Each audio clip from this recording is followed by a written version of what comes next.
kata jotelo abich ema sani koro duond bura mar ODM okawo okang' mani koro gidwa golgi oko kata idwa thichgi oko e duond bura mar ODM. Pogruok nitiere kanye kata ang'o momiyo governors ok utalo mana jood bura kende?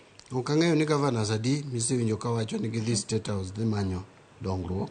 To bende State House ema en shida kose romo ne wawacho ne party nitie kaka no communicate relationship marwa gi UDA gi relationship marwa gi William Ruto.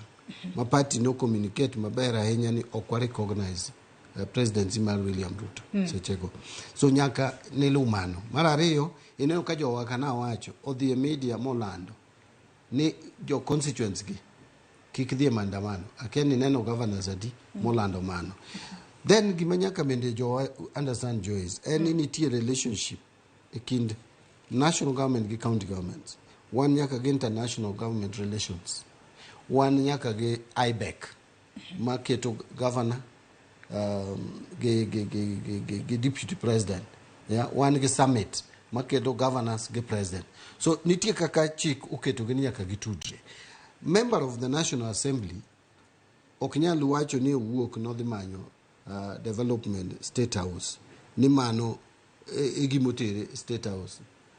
Can developments adi mawuok State House? Enani sije moko nitie weche moko dwa dhi into details, but adiri makende eni jok mineno wacho ni gidhi manyo development, gidhi manyo wechegi.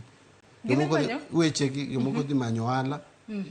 Jomoko Oksiche moko hala modhi manyo no dhi manyo ne jomochung' negi. Jomochung' negi to hala konyo jomani.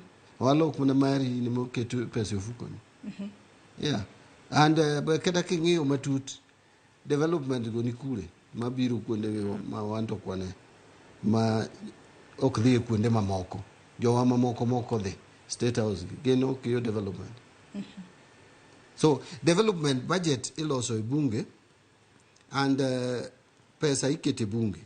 Kata ka koro implementation ginene logi ministries, logi PSS implementations. Nitie developments moko mwasekelo kuondewa. Nitie projects mosechake constituencies wa. Ok na dhi State House. Onge development masedhi discuss gi State House. In fact gige State House gin political onge kuma giende. Ma iwacho ni duond bura mar ODM nondiko ni ok giyie kata ok gisiro loch mar William Ruto kaka jatend